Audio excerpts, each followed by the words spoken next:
അസ്സലാമു അലൈക്കും വറഹ്മത്തുള്ളാഹി വബറകാതുഹു. അങ്ങനെ നമ്മുടെ റസിയാൻ്റെ പ്രസവമെല്ലാം കഴിഞ്ഞു.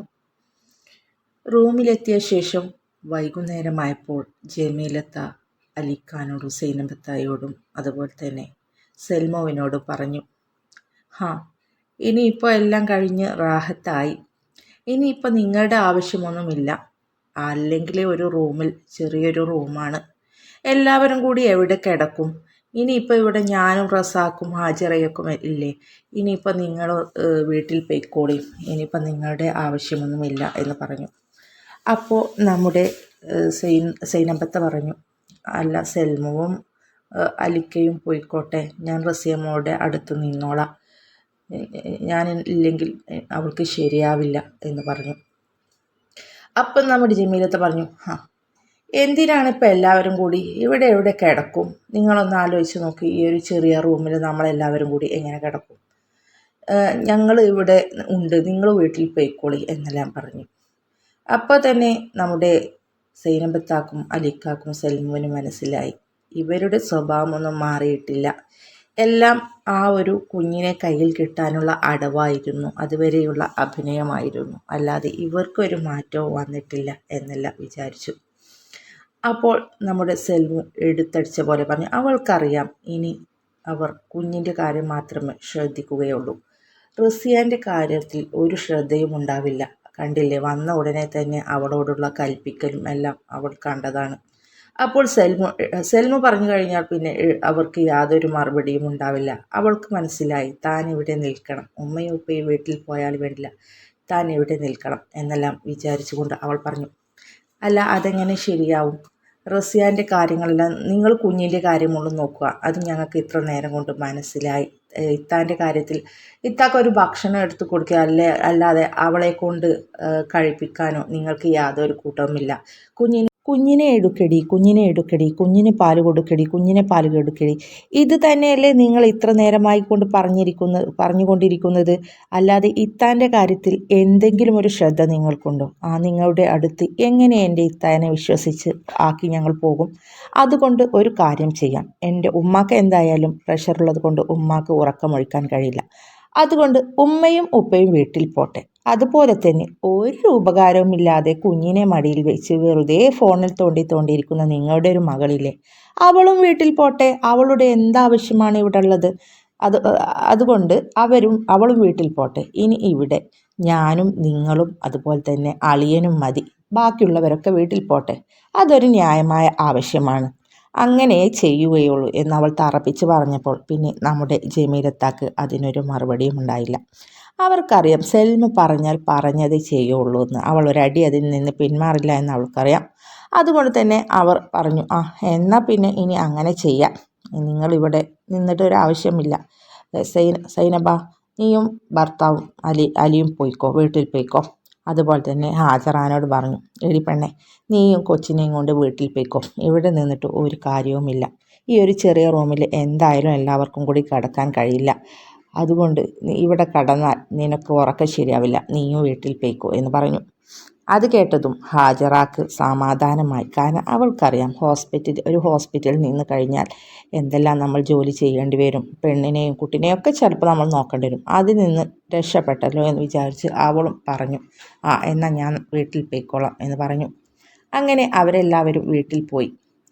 അങ്ങനെ നമ്മുടെ റസിയാൻ്റെ പ്രസവം നിർത്തിയിട്ടുണ്ട്. അതുകൊണ്ട് തന്നെ ചെറിയൊരു കീഹോൾ സർജറി അവൾക്ക് കഴിഞ്ഞിട്ടുണ്ട്. അതുകൊണ്ട് തന്നെ അതിൻ്റെ ക്ഷീണത്തിലാണ് അവളിങ്ങനെ. ആ ഒരു ക്ഷീണത്തിൽ കിടക്കുമ്പോൾ നമ്മുടെ ജമീലത്ത കുഞ്ഞിനെ മാത്രം നോക്കിക്കൊണ്ടിരിക്കുകയാണ്. നമ്മുടെ റസിയാക്ക് എന്തെങ്കിലും കൊടുക്കുകയോ കഴിപ്പിക്കുകയോ ഒന്നും ചെയ്യുന്നില്ല. ഇത് കണ്ടതും നമ്മുടെ സെൽമുവിന് ദേഷ്യം വന്നു. ഈ തള്ളക്ക് കുഞ്ഞ് എന്നുള്ളൊരു വിചാരം മാത്രമേ ഉള്ളൂ. അവർ ആ ഒരു കുഞ്ഞിനെ മാത്രമാണ് സ്നേഹിക്കുന്നത്. ഈ കുഞ്ഞിനൊരു തള്ളയുണ്ടെങ്കിലല്ലേ ആ കുഞ്ഞു ആരോഗ്യത്തോടെ ഇരിക്കൂ, അതിന് നല്ല പാലെല്ലാം കിട്ടണ്ടേ. അതൊന്നും ഈ തള്ളക്ക് വിചാരമില്ല. കുഞ്ഞ് ആൺകുഞ്ഞ് എന്നും പറഞ്ഞിരിക്കുകയാണ് എന്നെല്ലാം വിചാരിച്ച് അവിടെ നേരത്തെ അവളുടെ കുടുംബത്തിൽ നിന്ന് കാണാൻ വന്ന കുറച്ച് ആളുകൾ കൊണ്ടുവന്ന ആപ്പിളും ഓറഞ്ചും എല്ലാം ഉണ്ടായിരുന്നു. അതെല്ലാം തൊലിച്ചെത്തി ചെറിയ കഷ്ണങ്ങളാക്കി പ്ലേറ്റിലെടുത്ത് അവൾ റസിയാനെ എണീക്കെന്ന് പറഞ്ഞ് താങ്ങി പിടിച്ച് ഇരുത്തി അവളുടെ വായിൽ വെച്ച് കൊടുത്തു. അങ്ങനെ റസിയ അതെല്ലാം കഴിച്ചു.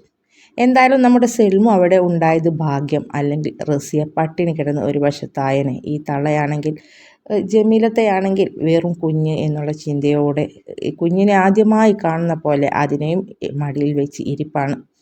അപ്പോൾ ഇടയ്ക്കിടയ്ക്ക് നമ്മുടെ സെൽമ പറയുന്നുണ്ട്, ജമീലത്ത അതിനവിടെ കിടത്തിക്കളി, അല്ലെങ്കിൽ ഈ കയ്യിൻ്റെ ചൂട് എപ്പോഴും കിട്ടി ശീലമായി കഴിഞ്ഞാൽ കുഞ്ഞിന് പിന്നെ അത് തന്നെ വേണ്ടി വരും. കുറച്ച് കഴിഞ്ഞാൽ നിങ്ങളുടെ വീട്ടിൽ വന്നാൽ എൻ്റെ ഇത്താക്ക് പിടിപ്പതി ജോലിയുണ്ടാവും.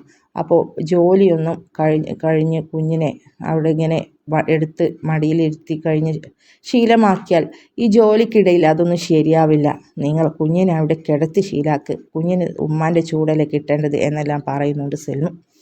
അപ്പോൾ നമ്മുടെ ജമീലത്ത പറയുന്നുണ്ട്, ആ കുഞ്ഞിനെ നോക്കിയിട്ടുള്ള പണിയൊക്കെ മതി, കുഞ്ഞിനെ കരയിപ്പിക്കാനോ കുഞ്ഞിനെ ഒന്നും അവനെ വിഷമിപ്പിക്കാനൊന്നും പാടില്ല, അത് കഴിഞ്ഞിട്ടുള്ള ജോലിയൊക്കെ മതി. എന്താ അവിടെ ജോലിയെടുക്കാൻ ഞാനും അതുപോലെ തന്നെ അവിടെ ഹാജറയെല്ലാം ഇല്ലേ, കുഞ്ഞിനെ കരയിപ്പിച്ചിട്ടുള്ള പണിയൊന്നും പറ്റില്ല അവിടെ, ഞങ്ങളുടെ രാജകുമാരനാണ്, അതുകൊണ്ട് അവനെ എപ്പോഴും ശ്രദ്ധിക്കണം എന്നെല്ലാം പറയുന്നുണ്ട്. എന്നാൽ റസിയാൻ്റെ പെൺകുഞ്ഞുങ്ങളെ പ്രസവിച്ച സമയത്തോ ആ കുഞ്ഞ് അവിടെ കിടന്ന് നിലവിളിച്ച് കരയുകയാണെങ്കിൽ പോലും റസിയാക്ക് എന്തെങ്കിലും ജോലി കൊടുക്കാൻ ശ്രമിക്കുകയല്ലാതെ വേറെ ഒന്നും നമ്മുടെ ജമീലത്തെ ചെയ്തിരുന്നില്ല. കുഞ്ഞ് കരയുകയാണെങ്കിൽ നമ്മുടെ റസിയ ഓടിപ്പോവുകയാണെങ്കിൽ എന്തെങ്കിലും ജോലിക്കിടയിൽ നിന്ന് കുഞ്ഞ് നിർത്താതെ, ചിലപ്പോൾ കുഞ്ഞ് വയറെല്ലാം വേദനിച്ച് അല്ലെങ്കിൽ ചെവിയെല്ലാം വേദനിച്ചായിരിക്കും കുഞ്ഞ് കരയുക. എന്നാൽ പോലും ആ ഒരു കുഞ്ഞിനെ എടുക്കാൻ നമ്മുടെ റസിയ പോയി കഴിഞ്ഞാൽ ജമീലത്ത് അവളോട് പറയും, ഓ പിന്നെ എടി ആ പണിയെല്ലാം തീർത്തിട്ട് പോയാൽ മതി. അപ്പോൾ നമ്മുടെ റസിയ, ഉമ്മ കുഞ്ഞ് കരയുന്നു എന്ന് പറഞ്ഞാൽ ജമീലത്ത് ഉടനെ പറയും, ആ കുഞ്ഞുങ്ങളായാൽ അങ്ങനെയൊക്കെ തന്നെയല്ലേ, കരയാതിരിക്കോ പിന്നെ, നീ നിന്റെ പണി തീർത്തിട്ട് പോയാൽ മതി കുഞ്ഞിനെ എടുക്കാൻ എന്നെല്ലാം പറഞ്ഞ് അവളെ ശകാരിക്കുകയാണ്. ആ സ്ഥാനത്താണ് ഇപ്പോൾ ആൺകുഞ്ഞായപ്പോൾ പറയുന്നത്, കുഞ്ഞിൻ്റെ കാര്യമൊക്കെ കഴിഞ്ഞുള്ള പണി മതി, അവിടെ ഞാനും ഹാജറയൊക്കെ ഇല്ലേ എന്നുള്ള പറച്ചിൽ. എന്തായാലും നമ്മുടെ ജമീലത്ത കാര്യമായിട്ട് തന്നെ കുഞ്ഞിനെ പിടിച്ച് അങ്ങനെ ഇരിക്കുകയാണ്. ആര് പറഞ്ഞിട്ടും അവിടെ കിടത്തുന്നില്ല. അങ്ങനെ കുറച്ച് കഴിഞ്ഞപ്പോഴേക്കും നമ്മുടെ ഹമീദും സെയ്ഫും മക്കളും കുഞ്ഞിനെ കാണാനെത്തി. അവരെ കണ്ടതും നമ്മുടെ ജമീലത്ത സ്വീകരിച്ചിരുത്തി. അവരുടെ കയ്യിൽ കാര്യമായിട്ട് എന്തൊക്കെ കൊണ്ടുവന്നിട്ടുണ്ട്, ഫ്രൂട്ട്സും അതുപോലെ തന്നെ സാധനങ്ങളും എല്ലാം ഉണ്ട്. ഒരുപാട് ഹോർലിക്സും ബൂസ്റ്റും അങ്ങനെയുള്ള സാധനങ്ങളും എല്ലാം ഉണ്ട്. വലിയൊരു കവറും പിടിച്ചാണ് വരുന്നത്. അതുപോലെ തന്നെ കുഞ്ഞിനുള്ള ഡ്രസ്സും എല്ലാം ഉണ്ട്. അങ്ങനെ വന്ന് അവരെല്ലാം ആ കുഞ്ഞിനെ എടുത്ത്, നമ്മുടെ സെയ്ഫു ഇങ്ങനെ കുഞ്ഞിനെ എടുത്ത് ഹമീദിനെ കാണിച്ചു കൊടുക്കുകയാണ്. നോക്ക് ഹമീദിക്ക, റസിയാൻ്റെ പോലെ തന്നെ ഉണ്ടല്ലേ, നല്ല മുഞ്ചുള്ള പൊന്നുമ. ഇത് കേട്ടതും നമ്മുടെ ജമീലത്താക്ക് ദേഷ്യം ഇരച്ച് കയറി. അവർ പറഞ്ഞു, എന്താ സൈഫു നീ പറയുന്നത്, ഇവളുടെ പോലെയോ? ഇവളുടെ ഈ മത്തങ്ങ മോന്തയാണോ എൻ്റെ മോന് കിട്ടിയിരിക്കുന്നത്? നോക്ക്, ഇവൻ റസാക്കിനെ മുറിച്ച് വെച്ചിരിക്കുകയാണ്. റസാക്ക് അവൻ്റെ ബാപ്പാൻ്റെ പോലെയാണ്. ആ ഒരു മുഖമാണ് ഈ കുഞ്ഞിന് കിട്ടിയിരിക്കുന്നത്. നീ അത് പറഞ്ഞ് ഇല്ലാതാക്കല്ലേ എന്നെല്ലാം പറയുന്നുണ്ട്. അപ്പോൾ തന്നെ നമ്മുടെ സെയ്ഫും അതുപോലെ തന്നെ ഹമീദും പരസ്പരം ഒന്ന് നോക്കി. ആ ഉമ്മയല്ലേ, ഉമ്മ അങ്ങനെയെല്ലാം പറയും, അത് ആൺകുഞ്ഞായപ്പോൾ അങ്ങനെ പറയൂ, അഥവാ ഇനി പെൺകുഞ്ഞെങ്ങാനും ആണെങ്കിലോ? ഇതിന് ഇവളുടെ ഈ നശിച്ച മോന്തയാണ് കിട്ടിയിരിക്കുന്നത്, ഈ റസിയാൻ്റെ, ഇങ്ങനെയെല്ലാം പറഞ്ഞ് അതും പറയും. ആൺകുഞ്ഞായത് കൊണ്ടാണ് റസാക്കിൻ്റെയും അവൻ്റെ ഉപ്പാൻ്റെയും പോലെയാണ് എന്നെല്ലാം പറയുന്നത്. അങ്ങനെ അവർ കുഞ്ഞിനെയെല്ലാം കുറച്ച് സമയം എടുത്ത് കൊഞ്ചിച്ചു. അവർ റസിയാനോട് നമ്മുടെ സെയ്ഫ് ചോദിച്ചു, റസിയ പ്രസവം നിർത്തിയല്ലേ, ഇപ്പോൾ സ്റ്റിച്ചിന് വേദനയൊന്നുമില്ലല്ലോ, കുഴപ്പമൊന്നും, ചെറിയ സർജറി അല്ലേ, ഒരു കീ ഹോൾ സർജറി, കുഴപ്പമൊന്നുമില്ലല്ലോ, വേദനയൊന്നുമില്ലല്ലോ എന്ന് ചോദിക്കുന്നുണ്ട്. അപ്പോൾ നമ്മുടെ റസിയ പറഞ്ഞു, ഏയ് ഇല്ല ഇത്ത, കുഴപ്പമൊന്നുമില്ല, അൽഹംദുലില്ലാ, കുഴപ്പമൊന്നുമില്ല എന്ന് പറഞ്ഞു.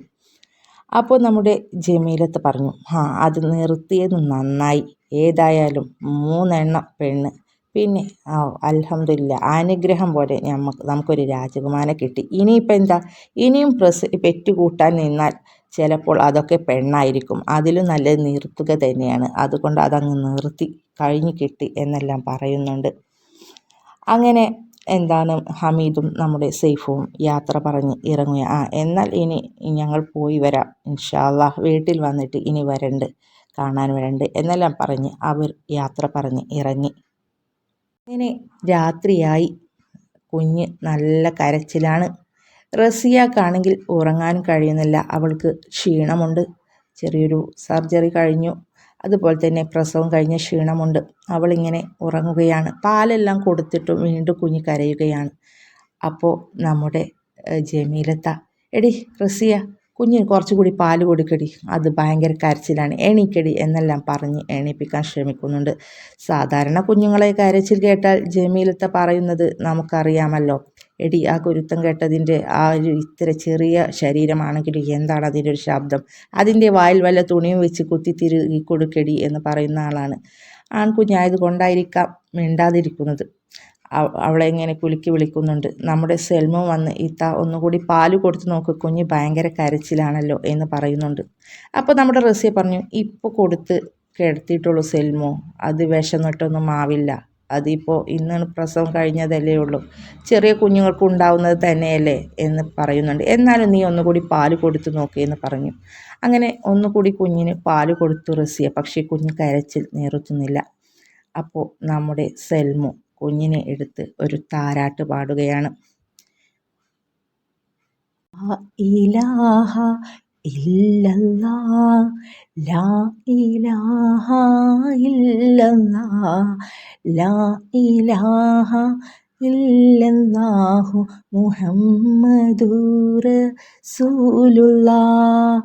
ആറ്റലായ ആമ്പലേ, ആരംഭ പൂമോമലേ, അല്ല തന്ന കാതലേ, ലാ ഇലാഹ ഇല്ലല്ലാഹ്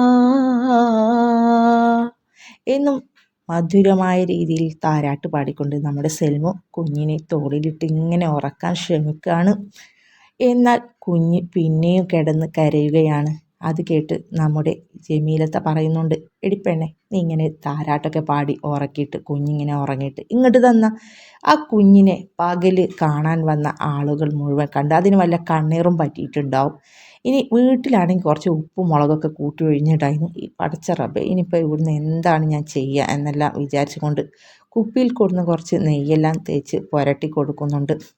എന്ത് തന്നെയായാലും കുഞ്ഞ് കിടന്ന് കരയാണ്. അവസാനം അവിടെ നഴ്സിംഗ് സ്റ്റേഷനിൽ പോയിട്ട് ജമീലത്താൻ്റെ കയ്യിൽ കുഞ്ഞിനെ കൊടുത്ത് സെൽമു നഴ്സിംഗ് സ്റ്റേഷനിൽ പോയിട്ട് സിസ്റ്ററെ വിളിച്ചു കൊണ്ടുവന്നു.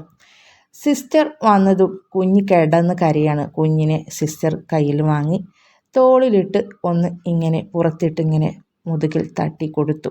ആ സമയത്ത് കുഞ്ഞ് നന്നായി ഒന്ന് തേട്ടി. ഒരു 5 സെക്കൻഡ് 10 സെക്കൻഡ് കഴിഞ്ഞതും കുഞ്ഞ് കരച്ചിൽ നിർത്തി. സിസ്റ്റർ പറഞ്ഞു, പിന്നെ പാല് കൊടുത്തു കഴിഞ്ഞാൽ ഇതുപോലെ തോളിലിട്ട് കൊട്ടണം. കാരണം ഗ്യാസ് നിറഞ്ഞിട്ടാണ് കുഞ്ഞ് കരയുന്നത്. അതുകൊണ്ട് തന്നെ വയറ് നന്നായി ഈ തോളിൽ അമർന്ന് കുഞ്ഞിൻ്റെ മുതുകിൽ തട്ടി കൊടുക്കണം. ഇല്ലാന്നുണ്ടെങ്കിൽ കുഞ്ഞുങ്ങൾ കടന്ന് കരയും ഗ്യാസ് കയറി കഴിഞ്ഞാൽ. അപ്പോൾ അതെല്ലാം ശ്രദ്ധിക്കണം കേട്ടോ. അവർ കിടക്കില്ലേ, അവർക്കതൊന്നും അറിയില്ല. നിങ്ങൾ കൂടെ നിൽക്കുന്നവരല്ലേ ഇതെല്ലാം ചെയ്യേണ്ടത് എന്നെല്ലാം പറയുന്നുണ്ട്. അപ്പോൾ നമ്മുടെ സെൽമ പറഞ്ഞു, ആ സിസ്റ്റർ, ഇനി ശ്രദ്ധിച്ചോളാം, ഞാൻ വിട്ടുപോയതാണ്, അതൊന്ന് ചെയ്ത് നോക്കിയാൽ മതിയായിരുന്നു, ഒന്ന് മറന്നു പോയതാണ്. ഇന്നിപ്പോൾ പ്രസവം കഴിഞ്ഞ് ആദ്യ ദിവസമല്ലേ, കഴിഞ്ഞ കുഞ്ഞിനൊക്കെ 4-5 വയസ്സായിട്ടുണ്ട്, അപ്പോൾ ആ ഒരു ശ്രദ്ധ വിട്ടുപോയതാണ്. ഇനി ശരി, ഞാൻ ശ്രദ്ധിച്ചോളാം എന്നെല്ലാം പറഞ്ഞു. അപ്പോൾ നമ്മുടെ ജമീലത്ത സെൽമുവിനോട് പറഞ്ഞു, എനിക്ക് ഇമാതിരി പണിയൊന്നും അറിയില്ലേ, നീ എന്തായാലും നിന്നത് നന്നായി, നീ ഉണ്ടല്ലോ അതൊക്കെ അങ്ങനെയുള്ള കാര്യങ്ങളെല്ലാം ചെയ്യാൻ എന്നെല്ലാം പറഞ്ഞു. അപ്പോൾ നമ്മുടെ സെൽമ പറഞ്ഞു, അത് തന്നെയാണ് ഞാൻ നിങ്ങളോട് പറഞ്ഞത്, ഞാനിവിടെ നിൽക്കാമെന്ന്, ഇപ്പോൾ ഞാൻ നിന്നത് നന്നായില്ലേ എന്നെല്ലാം പറഞ്ഞു. ഇത് കേട്ട് നമ്മുടെ ജമീലത്ത ഒന്നും മിണ്ടാതെ നിൽക്കുകയാണ്. നഴ്സ് പറഞ്ഞു, ശരി, എന്നാൽ ഞാൻ പോവുകയാണ്, എന്തെങ്കിലും അത്യാവശ്യമുണ്ടെങ്കിൽ നഴ്സിംഗ് സ്റ്റേഷനിലേക്ക് ഇവിടെ ഈ ഫോണിൽ നിന്ന് വിളിച്ചാൽ മതി, അല്ലാന്നുണ്ടെങ്കിൽ അവിടെ ഞങ്ങൾ ചിലപ്പോൾ തിരക്കിലായിരിക്കും, അപ്പോൾ ഫോൺ എടുക്കാൻ പറ്റിയില്ലെങ്കിൽ ഇതുപോലെ ആരെങ്കിലും വന്ന് വിളിച്ചാൽ മതി, ശരി, വാതിലടച്ച് കടന്നോളൂ എന്ന് പറഞ്ഞുകൊണ്ട് നമ്മുടെ നഴ്സ് അവരുടെ നഴ്സിംഗ് സ്റ്റേഷനിലേക്ക് തന്നെ പോയി. അങ്ങനെ കുഞ്ഞിന് തൻ്റെ വയറിൻ്റെ ബുദ്ധിമുട്ടെല്ലാം മാറിയപ്പോൾ കുഞ്ഞ് സുഖമായി കിടന്ന് ഉറങ്ങുകയും ചെയ്തു. അങ്ങനെ എന്തായാലും 3-4 ദിവസം കഴിഞ്ഞു. ഡിസ്ചാർജാണ് നമ്മുടെ റസിയ. സെൽമുവും അതുപോലെ തന്നെ റസാക്കും പോയി ബില്ലെല്ലാം സെറ്റിൽ ചെയ്ത് വന്നു. റസാക്ക് തന്നെയാണ് ഇത്തവണ ബില്ലെല്ലാം കൊടുത്തത്, സെൽമു കൂടെ പോയി എന്നേ ഉള്ളൂ. അങ്ങനെ കാറെല്ലാം വരാൻ പറഞ്ഞിട്ടുണ്ട് വീട്ടിൽ പോകാൻ. സാധാരണ ഇങ്ങനെയുള്ളൊരു ചടങ്ങൊന്നും പതിവില്ലല്ലോ. അതുകൊണ്ട് തന്നെ നമ്മുടെ റസിയാൻ്റെ വീട്ടുകാരല്ലേ അവളെ കൊണ്ടുപോകാറുള്ളത്. നമ്മുടെ ജമീലത്തെയോ റസാക്കോ ഇങ്ങനെയൊരു പരിപാടിയിലും പങ്കെടുക്കാറില്ലല്ലോ. ആദ്യത്തെ കുഞ്ഞിന് മാത്രമാണ് അവർ എല്ലാം ആശുപത്രിയിൽ നിന്ന് ചെയ്തത്. എന്നാൽ ബാക്കി 2 കുഞ്ഞുങ്ങളുടെയും ഡിസ്ചാർജിൻ്റെയോ സമയത്തോ ഒന്നും അവർ ആ പരിസരത്ത് തന്നെ കണ്ടിട്ടില്ല. 3ാമത്തെ കുഞ്ഞിനാണെങ്കിൽ പിന്നെ പ്രസവത്തിനെ അവർ ആരും ഉണ്ടായിട്ടില്ല. 2ാമത്തെ കുഞ്ഞിന് പിന്നെ ഡിസ്ചാർജൊക്കെ ബില്ലടക്കേണ്ട സമയമായപ്പോഴേക്കും അവർ അവിടെ നിന്ന് പോയല്ലോ. അതുകൊണ്ട് തന്നെ പൈസ കയ്യിൽ നിന്ന് ചിലവായപ്പോൾ കുറച്ച് മേല് പൊള്ളിയിട്ടുണ്ട്. എന്നാലും പോട്ടെ, ആൺകുഞ്ഞല്ലേ എന്നും പറഞ്ഞ് ഇരിപ്പാണ്. അങ്ങനെ വണ്ടിയെല്ലാം വന്നു. നമ്മുടെ സെൽമു പറഞ്ഞു, ഞാനും നിങ്ങളുടെ കൂടെ വീട് വരെ പോരുന്നുണ്ട്. ഞാൻ അവിടെ വന്നിട്ട് ഇത്താനെയും കുഞ്ഞിനെയും എല്ലാം അവിടെ ആക്കിയിട്ട് പോന്നോളാം എന്ന് പറഞ്ഞു. അപ്പോൾ നമ്മുടെ ജമീലത്തെ പറഞ്ഞു, എടി പെണ്ണെ, നിനക്ക് എന്താ ഇവിടെ നിന്ന് പോയാൽ നീ ഇനിയിപ്പോൾ അവിടെ ഒന്ന് കൊണ്ടുവന്ന് ആക്കണം എന്നെല്ലാം പറയുന്നുണ്ട്.